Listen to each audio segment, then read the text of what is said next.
Let me tell you one story about something I learned. Let me tell you one story about something I learned. Gonna hit you hard with the fast and the fury. Make your mouth drop like Jordan and Julie. Stepping on the court, dog, on dangerous. Get in the score like Bobby De Niro. Don't approach us like no Gondoliero. Leave you looking like Eddie Norton. Straw in your word like Marvin Martian. Wanna know why? The God sent we. Are your belly full and your mind empty? All sound alike on BET. How many naked girls do you see? Like Miss Awalad, me can't believe me eyes. Won't stop rocking till the boat capsize. In the holy water, washing off your disguise. Always go back to your dirty big style. Damn big, you left them hypnotized. Soldiers dance in the middle of the night, smoking trees and chilling with wife. Fridge got food and the kids shirt tight. I got a big dog and he walks at night. Soldiers dance in the middle of the night, smoking trees and chilling with wife. Fridge got food and the kids shirt tight. I got a big dog and he walks at night. Welcome back to another edition of the B4evaKool podcast. My name is Rexyfortyfive. My name is TJ. Do we have some coffee? What's going on, man? How you doing? Doing good. How's your morning? Lots of fun, man. I recommend this for everyone. Technical difficulties are always a beautiful thing, regardless of. No, it's not. Can't even finish that. So life's good. Yeah, I can't complain. Everything is good over here. Just working. There's nothing else to do right now. Wish I could live in the warm areas where I can ride 24/7, but Right. Just watching videos and getting ready. I got you. Yeah, man, I know how that is. In the Northeast, there's not much to do, which is I think that's the hardest part. I don't even think the guys that and gals that ride on ice are riding on ice because it's not cold enough in some places. It's a place for multiple activities in New England. You got to be into all the activities: snowboarding, biking, riding, all that. Yeah, you do. To stay active in up here, you definitely got to have winter sports, or you're paying memberships to go hit tennis balls or go play basketball. Well, basketball you can play all year round. It's like sports season right now, Bruins and Celtics. So that's so what people are doing right now. Got you. So you've been hooping? I've been to a couple of games. That's about it. I haven't been hooping. I kind of gave that up. I mean, that's what I grew up on, playing basketball, but I'm afraid to tear an Achilles or something. Yeah. I'd rather ride and bike on the track, No doubt. Yeah. That was my case. I stopped playing basketball. I used to play pickup ball like pretty much every Saturday. Goodness, for a long time. And then probably, I guess, 2016, 17, I stopped playing basketball because I was like, I don't want to jack myself up, so I can't go race. Funny thing is, I know I still got it. Oh, for sure. I mean, it's, once you have it, you have it. But it's just going to be that when I'm into it too much, it'll be that one move I make, it's over. That's what I'm afraid of. That's right. I can't risk it. I need to ride. You're going to blow a gasket out there on the court. Can't let that happen. At all, man. So yeah, man. Speaking of repairs and not blowing gaskets, I have a race suit that I blew the airbag on, which is never good, but it did the job. A Dainese the air suit, and I when I buy things, I don't look at all the instructions. And, sometimes you kind of have to do, especially with tech stuff, but in general. So, I didn't realize that you have to register your suit when you purchase it. So that way you can, when you blow the airbag, you can, ship it out and they can repack it and fix whatever else. I mean, it all depends on the quality, not how much damage is done to the suit, but, if they deem the suit usable, they'll repack the airbag. And so for a long time, I've been trying to get this, almost over a year now, get this suit fixed because, it's a nice suit. It's not, the Dainese, which is one of my favorite brands. And I ride mostly on track now. I used to ride with street gear, but now on track. And So, but their policy, unlike Alpine Star and some other brands, but I'll talk about Alpine Star, they get 2 cylinders, or 2 canisters, I should say, with their suits. So if you blow it once, you can still ride again, and then you get 2 opportunities to crash in one of their vests. But with the D Air, it's only 1, so you have to send it out. So for a long time, I couldn't get it done. I was trying to reach out to different people. The company I bought the suit from, I was trying to see if they had a receipt. They purged their system, so no receipt was available, and so I was just kind of like, I have the suit that I can't use. Finally reached out to Dainese and their customer support and told them my situation, and it worked out. So now I can get my suit fixed, and I got to pay a fee, but I think that would have happened anyway. But it was and I was thinking, like, it was kind of crazy for them to do that in the beginning. To if you blow a suit and it's not registered, you can't get it repaired. So it seems like they changed that policy from over a year ago. So that's my little racing suits and getting stuff repaired, and reading the manual and find out their warranty process and return policies and all that fun stuff, because you don't want to get stuck with $1,500 or $2,000 paperweight. Definitely don't. I never had to go through that yet to have a suit repaired. I only had mine for 3 years now. Nice. When I first got it, they were like, "Oh, you're gonna break in your suit?" And I'm like, "Yeah, what do you mean? I've been on the track 6 sessions already." They was like, "Nah, man, that's not what I mean." It was like, "Yeah, you have to break it in by like hitting the pavement." And then that happened, and once I did crash, I was like, "Oh man, now I have to spend another $1,000 to get a suit," because I didn't know how bad it was, but it held up. But yeah, definitely, that is a good thing to know, that you can get your suit repaired if you need to. And then there was Josh Herron Racer had this idea where there's a leather cleaner that you can use to keep your suit nice and soft. After you use it, so it doesn't like crust up or whatever. Cause, right. Sometimes you do sweat in it, and you might ride in the rain in it and stuff like that. So it's good to keep it nice and soft and clean over time. Definitely clean get your suits clean. Take all the cushion out of your helmets and get those cleaned. You can do it every round, or you could do it at the end of the season. It's up to it's how comfortable you are with your own sweat. And then you just had another suit issue, right? When you had a broken zipper.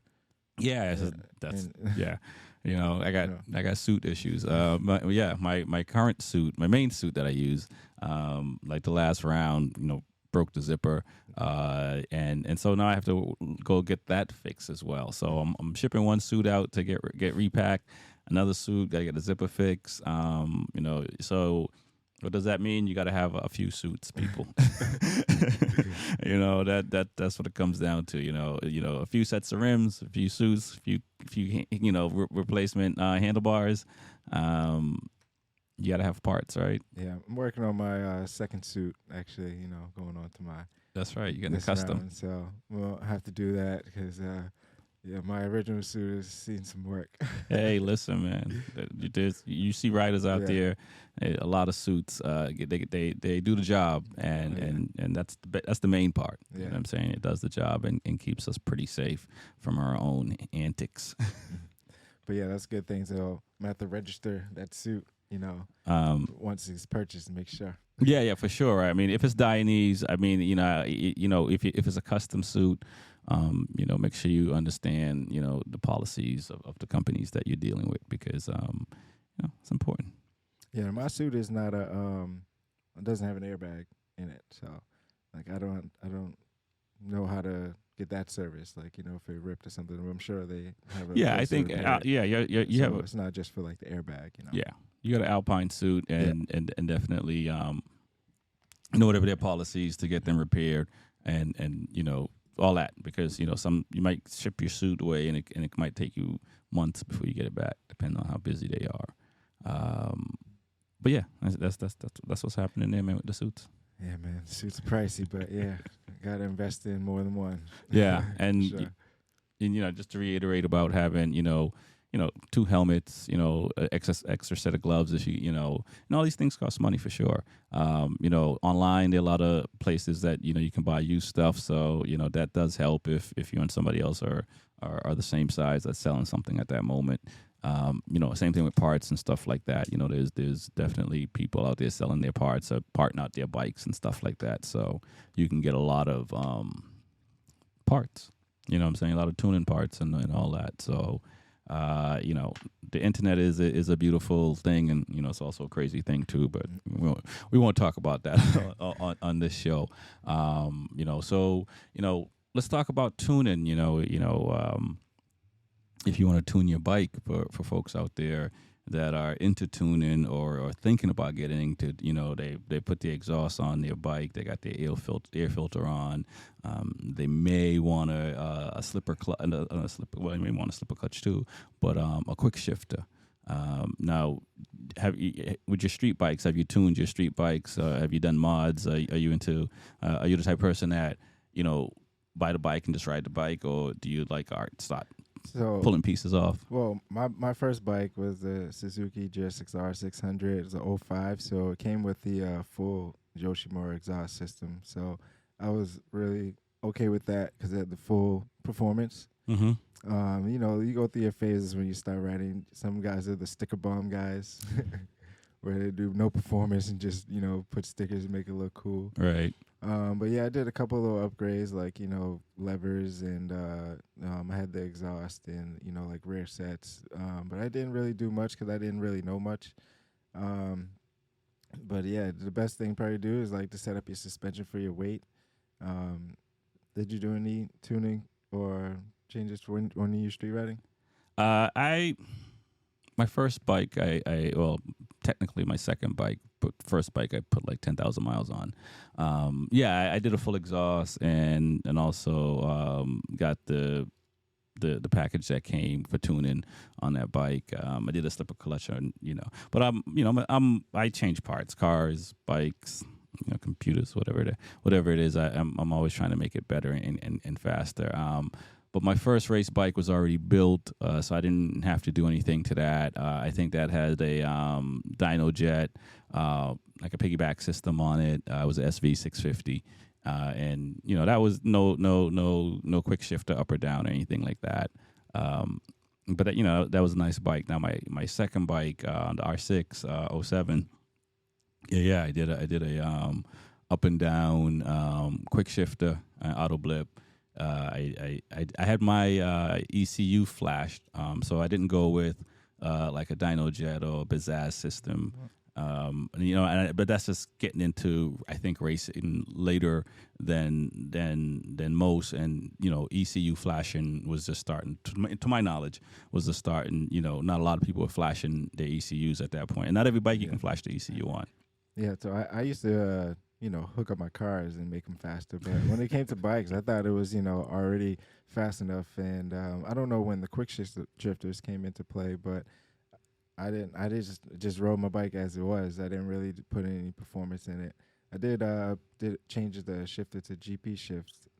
So I got really comfortable with that before I knew it was like a real thing, and that's what they did in MotoGP and stuff like that. So yeah, well, I club racing they do GP shift. It's nice. It's easier to shift when you're leaned over, upshift when you're leaned over, when it's GP shift versus I love GP shift versus regular.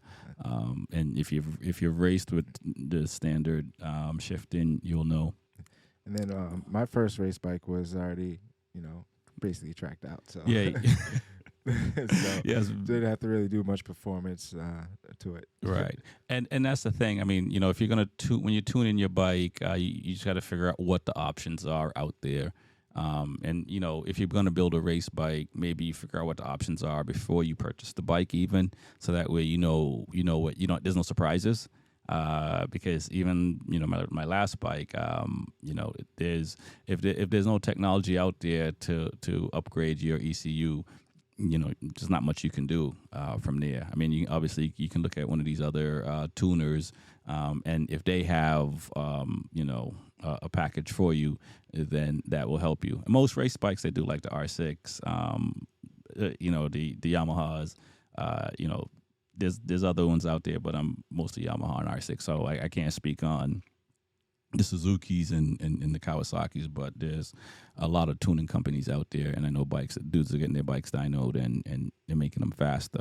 And, you know, it's not just like overall horsepower, it's kind of when you get the gains, you know, your throttle response, you know, if the shifting and everything, you know, so, you know, that type of thing, you know, when you get full power, if it's a R6 and you get your ECU flash, you know, those are the things that you know, that you're going to get. And, you know, no choppiness through corners, you know, like when you're leaning over and stuff like that. So. Yeah. You know, so, you know, but again, do the research. If you are going to tune your bike, you know, there are a lot of, you know, good companies out there that do tune bikes.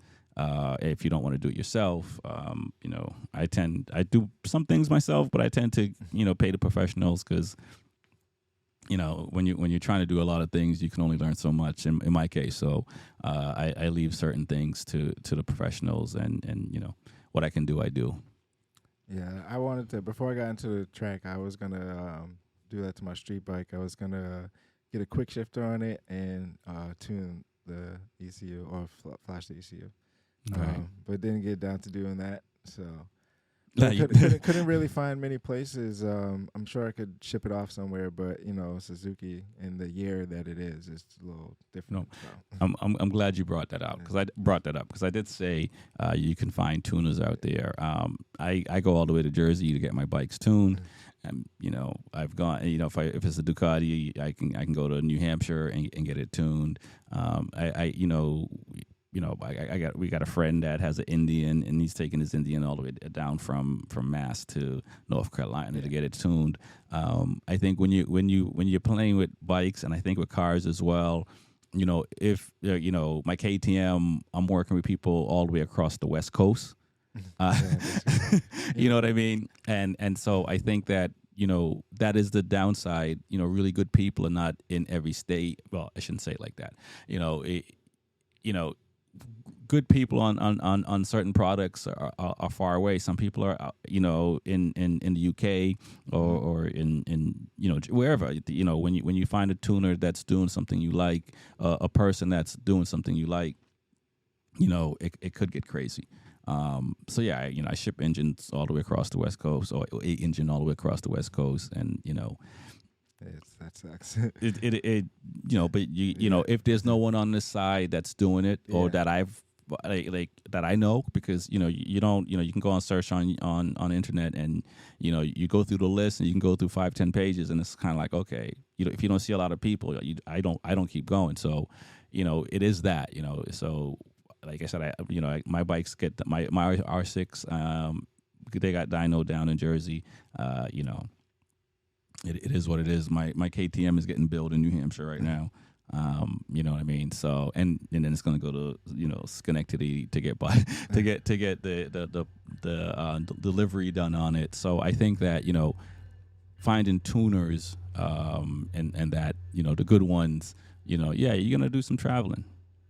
Yeah, I know, like Brent Tuning is a place that, you know, flashes ECUs that's nearby, but they work on newer models. Like BMWs or Ducatis, and it has to be like a newer year and stuff like that. So Right. Yeah, so and go ahead. No, I was saying, so yeah, you definitely got to travel, and that's the hardest part, you know, just finding places and how you're going to get that part, you know, to that destination and back. Yeah, I mean, I think that is one of the hardest parts to do, and you got to plan around that. You know, it's kind of, you know, your weekends. You know, again, we had a buddy. He just went to go drop 2 engines off, and you know, that's your weekend. If the person is not close by. What's the farthest you've gone to get your vehicle or bikes tuned? I mean, not too far. I mean, I've gone to J&G. Probably like, you know, half hour away. But, you know, my first bike I picked up in New Hampshire. So I did have to travel to go get my first bike. Got you. But yeah, not as far as tuning anything, you know. So. Got you. Now, you're a fan that of. will change. It will change now that I have a race bike. Yeah, I'm gonna have to be traveling more and making sure it's right to get to these places that can service them. Yeah, for sure. Now, are you a fan of quick shifters and auto blippers, where you were riding on your street bike and didn't have that, although you had shift? I thought I feel like I was always fast without the quick shifter, Mm-hmm. but the quick shifter is a game changer.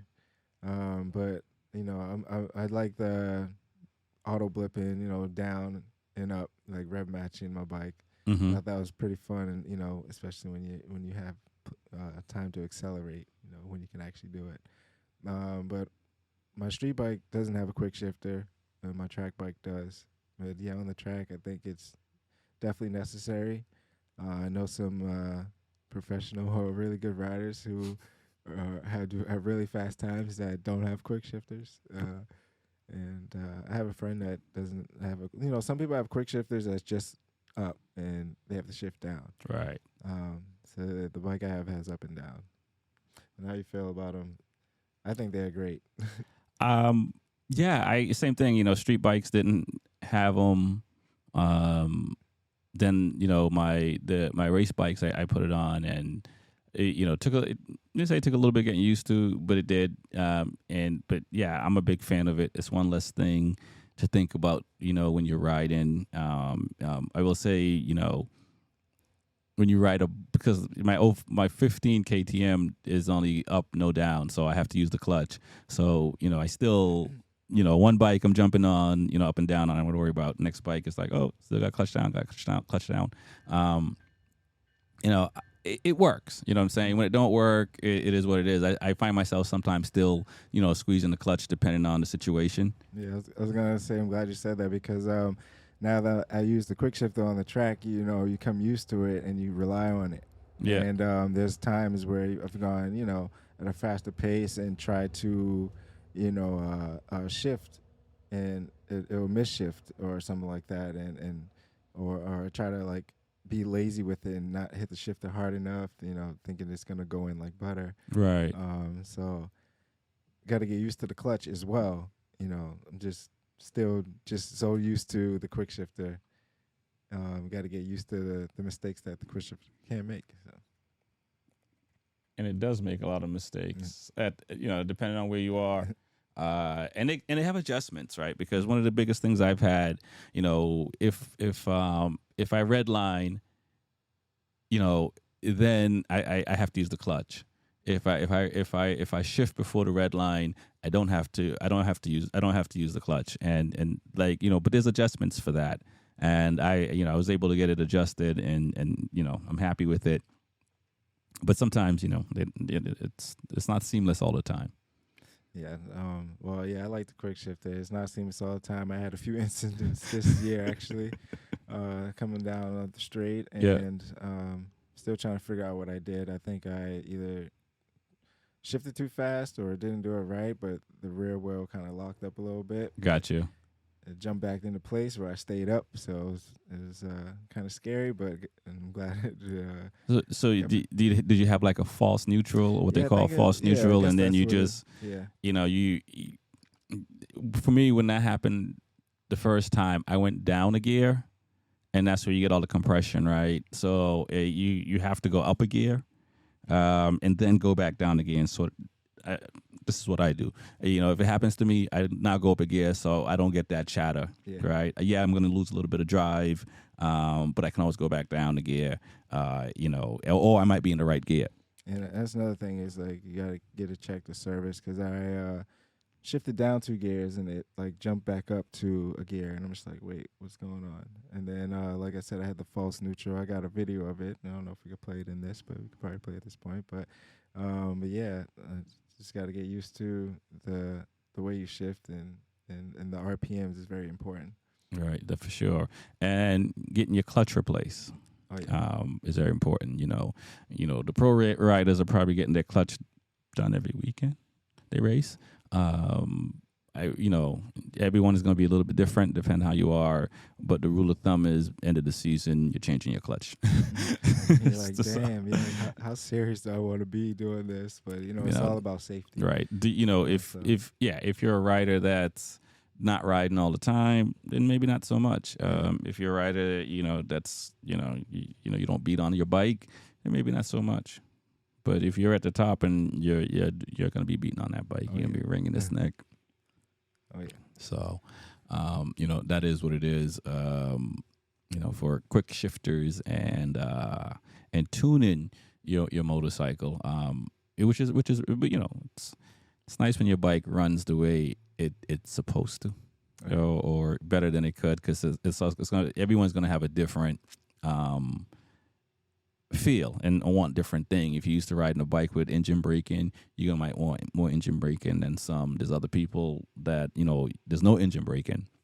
That's one thing I haven't really changed or tested out, like switching my engine braking, because I haven't really gotten enough data for myself to see if it's needed, because I'm running at a good pace. So I don't know if I need less engine braking or more. I just don't know how to test it or even how to do it. But that's one thing that I'm probably interested in and possibly going to other tracks to figure out even this one in the next year, coming years. So. Yeah. Well, on your particular bike, if you're gonna have to get it modified, the ECU modified, to take out engine braking or add engine braking. So it's gonna be a trip somewhere to get that ECU done. But it. If you had like a 2022 bike, you could just like flip the switch, hit the button, like. Right, yeah, but I think either way you can. That's something you could do. You can have two options, with a toggle switch, to have a couple of options for your ECU. You know what I mean? So you can do that. If you want to on a new bike or any bike really. Not any bike. I shouldn't say that, because you can't. The older bikes, obviously, you can't do it on. Yeah, my friend Mike League, he got I'm not sure what year his bike is, but he got a new one. I think he has a toggle switch, because I think he showed me he had where he could do traction control or something like that and engine braking. I forgot what it was, but he had a switch for something that wasn't on the bike. Right. Yeah. Attached, so. Yeah. You can get, there's a lot that you can do to bikes. So it all, for the new riders out there, do you need to do it in the beginning? Probably not. But once you start to push at the front, once you become an expert, and you want to get more out of your bike, that's what you're gonna be playing with. You're gonna be playing with everything to get them to tenths of seconds out of the bike. Chasing tenths. Yeah, and it's all gonna be up to your feel. So changing settings is the only way to know what's working and what's not working. Which is So to go back to that, you kind of have to play with your bike a little bit to just play with the suspension. Once you get your suspension done, just play with the settings a little bit and learn about them and compression and rebound and try to figure out what's going on when you go into a turn. Talk to some suspension people and get a good understanding of it and just kind of play around a little bit. So you get a better understanding of your bike. Yeah, and what I do have to also invest in is the lap timer. A lot of people have their solo lap timers where they keep track of their lap times, like on their dash. Yep. I know you got one. I'm still trying to invest in one that also helps you with a lot of data to see what you're doing out there around the track. And especially for practice, you can in real time see what you just did, or in a race, you look down and you're like, okay, and then you can push, and it's good to have information in real time. So having a lap timer is definitely a plus. Yeah. And there's a lot of data in there, so. You can get lost in all of it. I've seen it. So it all depends. But it's all interesting. It's something that I want to finally get to and finally, improve on. But I'm getting there. Right. Yeah, it's listen. I'm a student of the game, and I'll continue to learn. So tuning bikes. do the research and do the research ahead of time, probably even before you buy the bike, and just kind of figure out what you want. Look at your price list and all that, and see what you can do. If money's no option, then you can get anything you want, as they say. Oh, yeah. So, my name is Rexyfortyfive. This is the B4evaKool podcast. My name is TJ. Part of Two Wheels and Coffee. Yeah, no doubt. So, Pecco Bagnaia and Alvaro Batista is they're gonna run the #1 plate in MotoGP and World SuperBike. Interesting. Yeah, Interesting. for I think the #1 plate hasn't been ran since Casey Stoner. I don't think Mark Marquez, Rossi has never done it. And when you said Casey Stoner, when was that? I believe it was. I don't know if he ran it with the Honda, but he ran it with Ducati in 2007. Yeah, that's So I don't remember. I think he did it with Honda too. So I have a question. If you were, if you finished first over the year, you was hella excited, like hell yeah, I put so much work in. I'm the #1. It's your first time ever, and the next year come out. Would you rock the #1 plate, or would you put your original number?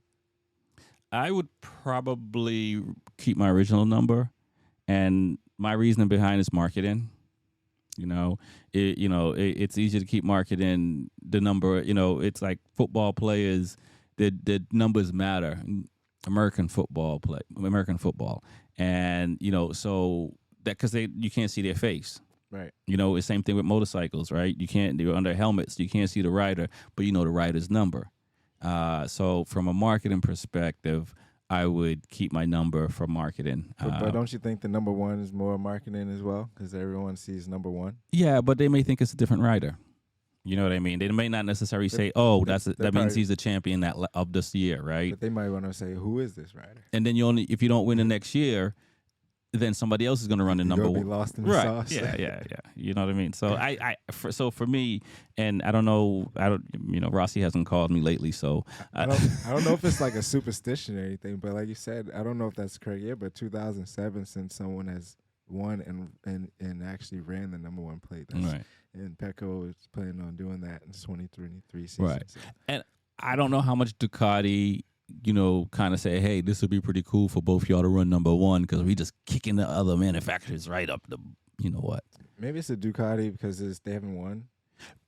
That's what I'm saying. It may be like, to kind of just solidify. And they've been up there for a long time. I mean, they've been chipping away from the Vizioso days, and even when Davis was running on the Ducati for SuperBike, World SuperBike. So they've been pretty close to trying to knock off Jonathan Ray back then, and and the same thing with trying to knock off Marquez and trying to knock off the Yamaha.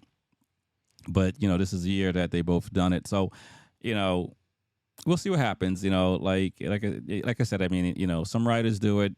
Other riders don't. You got to win to have the option. So that puts fire in other riders, right? Well, they like you putting that #1 play out. All right. Yeah, it could be sort of an intimidate. Take that back from you. Yeah, it kind of could be like trying to intimidate the other riders, though. Because they know what it is, and it's a reminder. You know what I'm saying? It's a reminder that, like, okay, so and in sports like motorcycle racing and tennis and golf, there's a lot of it that's psychological, you know what I'm saying? And it's psychological warfare when you try and get in other riders' heads. So, I was listening to an interview with Scott Greenwood, and, he had a good start in the race, and, they asked them, the lead, why did he slow down? Because I think in that moment he was just trying to run some times with his son to try to tow his son along. And but he was just like, when I started, it's like I push and I want to break the will of the other riders. It's like he's the first few laps, if he can break your will and have you give up the chase, yeah, what I'm saying, it's easier for him. He can settle down. So it is. It's serious out there. Being in front, I mean, I can just imagine like the pace you gotta set. You can't look behind you. A lot. And I understand why there's pit boards. Yeah. But like I don't even know how they even read that going by so fast. You got to pay attention so much. but you do want to know how far someone is behind you, just to have that. So you can manage the race. Yeah, so you can manage the race. Right. You don't have to burn your tires out, and Right. you know, I don't know. It's just for me right now. I mean, I'd love to be in the front, but I'm not there yet. But I like, I get better throughout the race. Mm-hmm. This type of ride I am right now. Yep. So I'm good. I'm like a Mark Marquez in practice. That's right. I just follow behind you and just see where I can pick you off, but be as safe. Right. No doubt. Yeah. So, do you have any predictions? With MotoGP, we got testing coming up, so I guess it's too soon to talk about like predictions. But do you think like with Bastianini and Pecco, Ducati's gonna try to run it back? I think they're gonna be like a Davi and Lorenzo, like crashing into each other. You think like so? No. Yeah. But I think it's gonna be really, really, really tight because towards the end of the year, they were fighting, and it didn't really matter for Bastianini. I don't think. Well, I a lot of close calls. you have to understand they're teammates, but everybody wants to win. Yeah, exactly. So I didn't really care so much. That's what it is. You know what I mean? I think if it was a close race, who was it? Number 5, Zarco, right? Zarco could have took, I think, second place in one race, and he gave it up to Pecco, right? And I think Martin did that for Zarco when Zarco was up in the points, when he could, I think it was Qatar, when he could have won, but it's like he's my teammate type of thing. So I think in situations, riders get that. Some riders, I think some riders get that, but at the end of the day, unless the manufacturer gives the team order, right, it's fair game.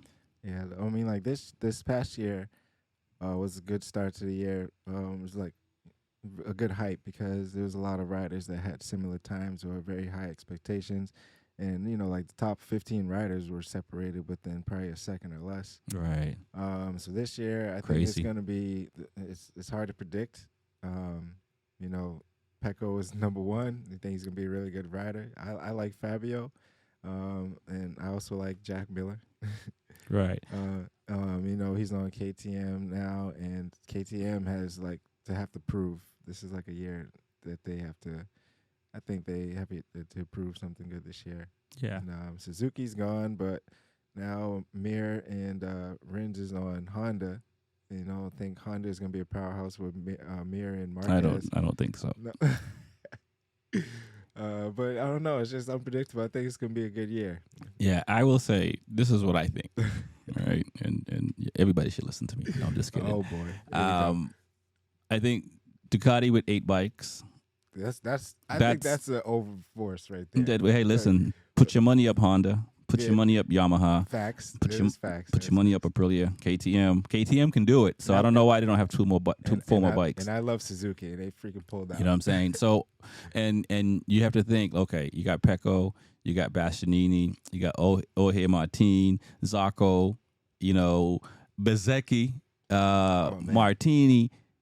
Marini, sorry, I might want a Martini. Luca Marini. Marini. And so even Alex Marquez and Digi Antonio, right? Like those are going to be the 2 wild horses for Ducati, and I think Alex Marquez got the skill, and I think he's going to love. I think he's going to love the Ducati. Right, so I think he could emerge out there somewhere, so you got 6 out of 8 riders that can fight for a world title. And they're changing the ride height device, right? Yeah, I think they're removing something. So that's going to affect the Ducati a little bit. It may, but it's going to affect all of them. Yeah, it's going to affect all of them, but so I think you have those 6 riders that could fight for it. I'm still a fan of Zarco, so he's in there because he's a top. If he didn't crash out a lot last year, I think he had a good chance.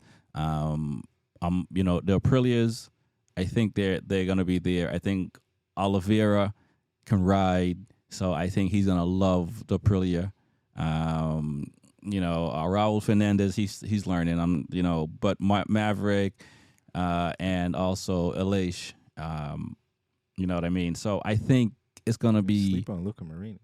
I said Luca Marini. I'm sorry. Yeah, he's one of the 6 Ducati riders. yeah. I said he's in there with Bezzecchi, but I think Bezzecchi listen. Bezzecchi, he was on podiums last year, at least one, and top 5s a bunch. He even got Rookie of the Year.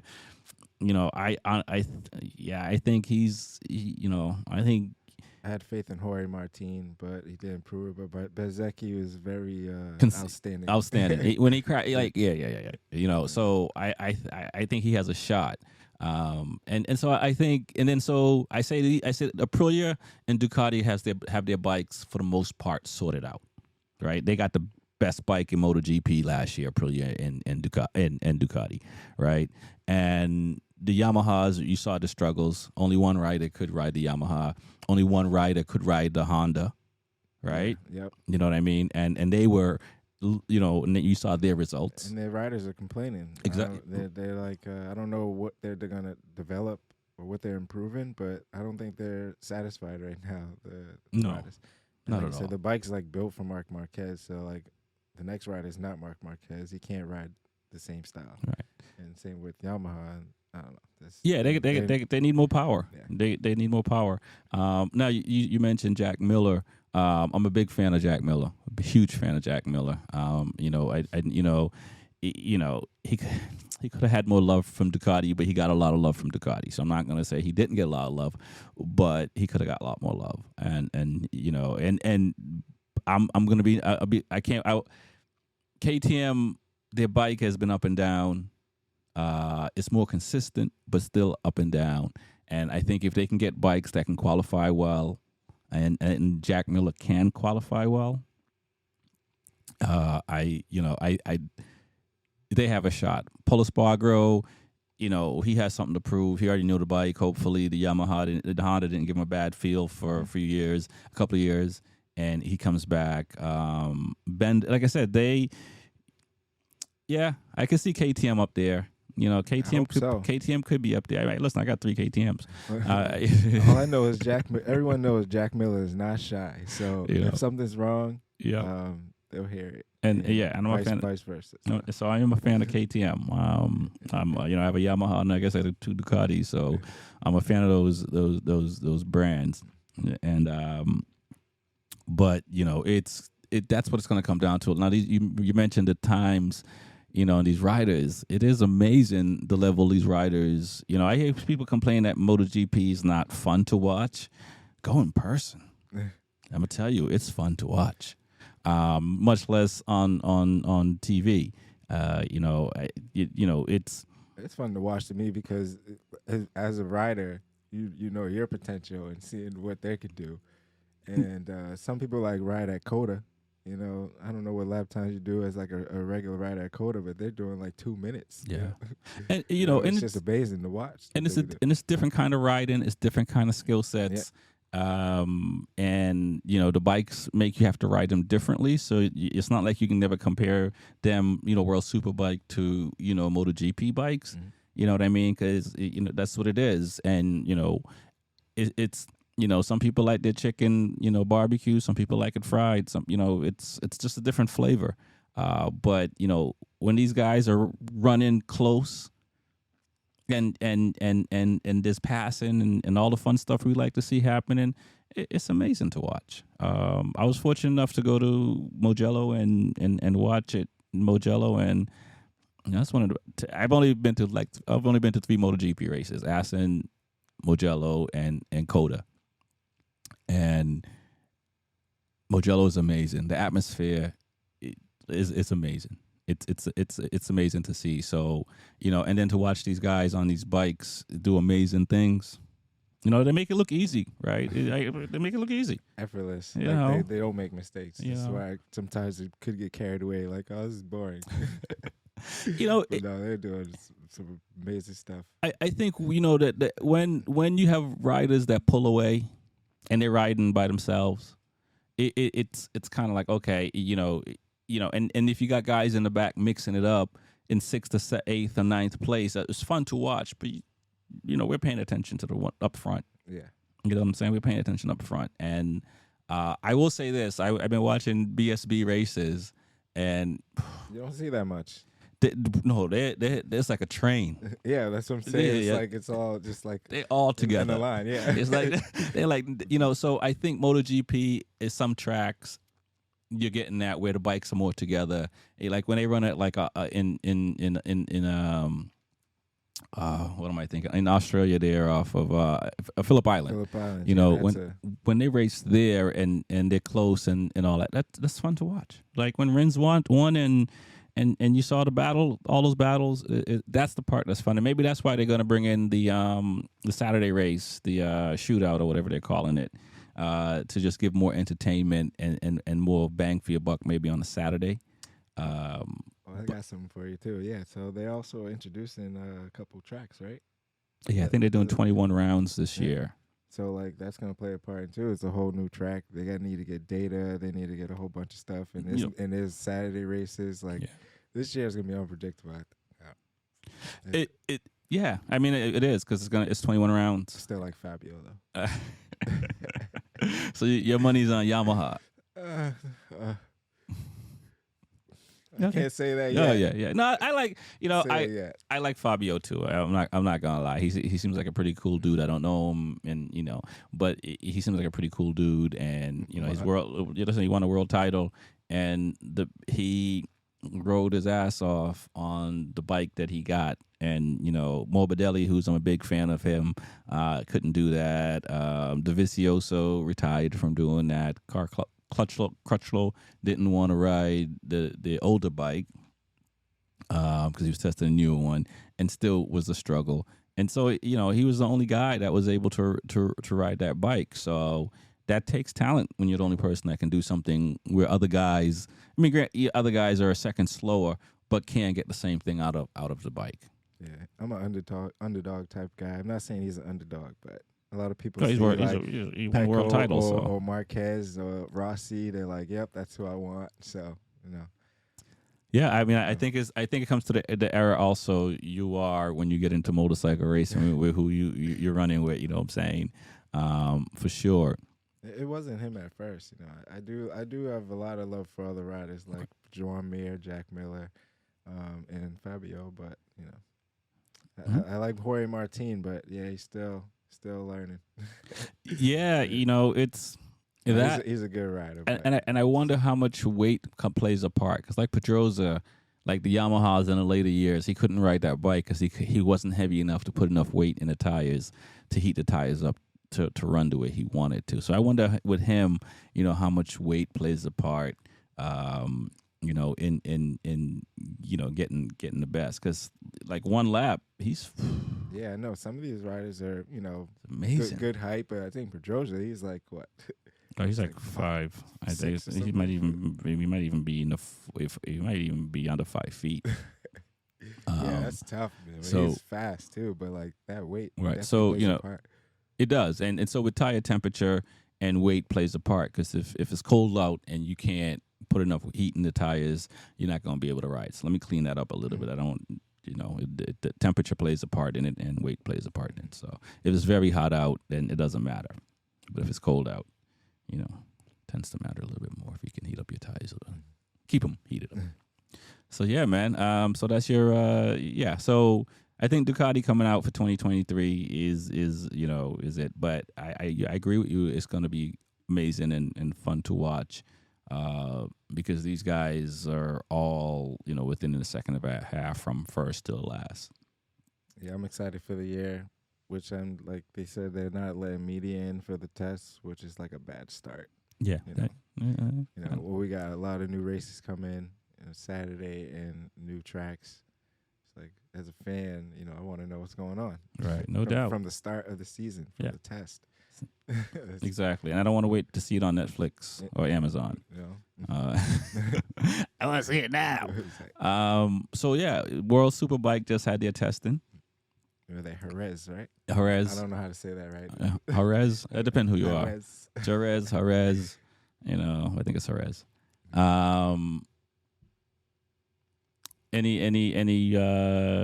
faves? Gerloff is on the BMW. Redding's on the BMW. I like Gerloff.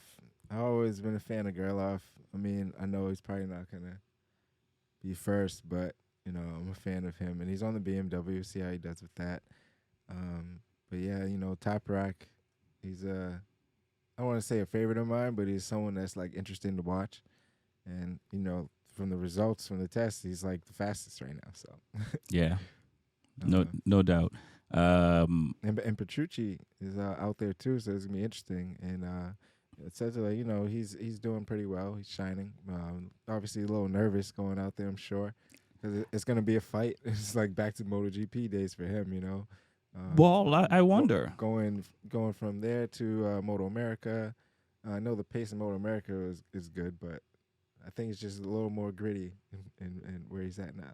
Yeah, but coming from MotoGP, I don't think I think, and I hate to sound like this, but if MotoGP is the top, anything underneath that, you're not going to be as nervous for, and because he already knows he has the pace, and he actually, looking at him, he looks to be in really good shape. So yeah. he looks like he wants to fight for something.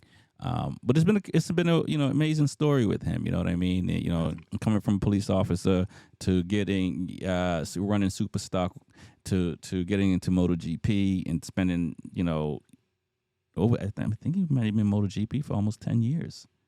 I think it came in like 2011 or something like that. So almost 10 years, He's maybe. a top runner also. You It's know, not and- like he was in the back of the pack. Yeah, and he worked his way all the way up. I think they called him the journeyman or something like that. But he worked himself all the way up to a Ducati factory seat for 1 year, and he won in Mugello. He won a couple other. I think he won at least three rounds, Yeah. and you got other riders who've come and never won a round Or even been on a podium. or even been on a podium. I mean, like Elish, like last year was his first win. Yeah, he's been in the game for a long time. So I'm a big fan of his Petrucci, and I can't wait to see what happened. I saw some highlights from the clips, but he's on a Ducati. He knows the Ducati from here, and testing on when he was in MotoGP, their practice bikes are Panigales. So I don't, I think he'll be, and he knows the tracks. You know what I mean? Mm-hmm. So I think there might be a couple of tracks he hasn't been to on the circuit, but most of the tracks he's been to. So I imagine he's gonna finish top 5. And the reason why I like, I'm gonna go back to Gerloff, is when he's on the BMW, it's just a different manufacturer. Like MotoGP, they have certain manufacturers, and BMW is not one of them. Right. They don't even have Kawasaki. So watching, different event, like BSB and stuff like that is cool to see. And then Gerloff is on the BMW, so I want to see what he can do on it. Yeah, because the BMW does well in BSB. Ducati does well too. So, Redden was on the podium last year. They're going to be running the new M package. Well, the base is offered the new M, so now they have more room to play. So we'll see what they can do. I mean, the BMW. You think it'd be easy to jump into the motorcycle racing game and run up top, but as you see, it's Yamaha's been doing it for a long time. Kawasaki's been doing it for a long time. Honda's been doing it for a long time. Even the Honda's looking good now. So, Scott Redden has proven that the BMW can get on the podium. So I'm a fan of Gerloff. He was able to get on the podium for Yamaha. And so I'm excited to see what he does this year. Even Remy, because I think Remy Gardner got a bad his MotoGP got a bad taste in MotoGP 1 year, and he's one and done. And that's an unfortunate situation. But I'm looking forward to see what he does on the Yamaha, and it's cool to see the riders. I've been following World Superbike now probably since like 2015ish, give or take. Yeah, I'm just getting up to date. and it's cool to see the level of the riders, the amount of riders. I think they're always good riders in MotoGP in World Superbike, but I think the level of riders consistently from first to last, like the field is deep. What is I don't know if you know the rule. Like Jack Miller did the Australian SuperBike, Mhm. right? So, like, what are the rules for MotoGP riders as they can participate in these type of events? Because I don't know how often they do it, but that was interesting. I don't know if it's because the season was over. It's contract, so they've had to. I mean, it's Ducati on Ducati, but Ducati had to probably give him a permission to do it. And but it's his own team. Who's running down there. So, which is also they probably just said okay. But I think these guys, like Ducati allowed Petrucci to go ride the Dakar when he left. Am I thinking that right? No, he left his last year in MotoGP. He was with KTM, but I think got permission through Ducati because if he was riding when he was riding the US, I think he got permission. But like all the manufacturers have given him permission to go jump on different bikes and race and not be a problem. Where some riders they may be like, nah, you can't do that. Yeah, 'cause I guess the Superbike is like a big thing because they got World Superbike, British Superbike, Australian Superbike. Well, and then, yeah, they're all different entities though. I mean, the World Superbike is owned by Dorna, which own MotoGP, but British Superbike is this own entity. Superbike is just a built, 1,000 essentially. It's just a Superbike version of that. With the rules that each different organization set. Versus Australian Superbike. I mean, we call it Motor America here at the highest level, but that's the Superbike part of it. Could but be American Superbike. but you all, a lot of these riders are all trying to get to MotoGP or World Superbike, right? That or Moto 2, Moto 3, that type of thing. So for all of us, the folks here. They're going the way of Motor America. Shout out to Teague Hobbs who just got signed to the factory Suzuki team for Motorsport, Supersport this year. So he'll be riding a 600 this year for Supersport. He's from the New Hampshire area. He's a local track to us rider and came through the Penguin School and stuff like that. So but I suspect his goal would be to get to MotoGP, or World Superbike. And who else to be a better partner with? Tony Elise. Tony Elias. Yeah, man. I know he's an old vet, but I mean, congratulations to Teague Hobbs going to Enforce Suzuki. Yeah, for sure. Being partners with Tony Elias. Now, with that being said, they have the chance to put some W's up because Tony Elias is not going out and fight. For sure. And Teague, he's going to teach him a lot. Yeah, and I think Teague. He ran the 2001 Daytona 200, and I think he ran it on an 07 bike or 08 bike, and I think he finished in the top 10. Yeah. So I mean, the kid can ride for sure. So and being on a factory team with all the best and the best data, that's a beautiful thing. But yeah. So all these top series in each country. I mean, it's paving the way to try to get on a very big stage. But winning Motor America title is a huge deal. Winning BSB is huge. Winning the Australian is huge. You know what I mean? So it's a beautiful thing. Oh yeah, I'm just enthusiast. Can't wait to see. Can't wait to see. I'm getting ready to get myself to stretch out there. No doubt. I want to shout out the sponsors. I want to shout out Motul. Shout out Engine Ice, GoPro, and Agio. Shout out Woodcraft and Vortex. Hindle Exhaust as well. Armor Body. Shows can be checked out on YouTube, can be checked out on Amazon, iHeartRadio, Apple, Anchor. You can find me at Rexyfortyfive. 45 is spelled out. On all the platforms. Subscribe to us on YouTube. Follow us on B4evaKool, and again on all those platforms. And how can folks find you, TJ? Yeah, like and subscribe. You can find me on 2 Wheels and Coffee on Anchor and Spotify, and that's the number 2 Wheels and Coffee with a K. And also I'm on Instagram and TikTok, and that's about it. All right. Until next time. Yeah. Peace. Guys.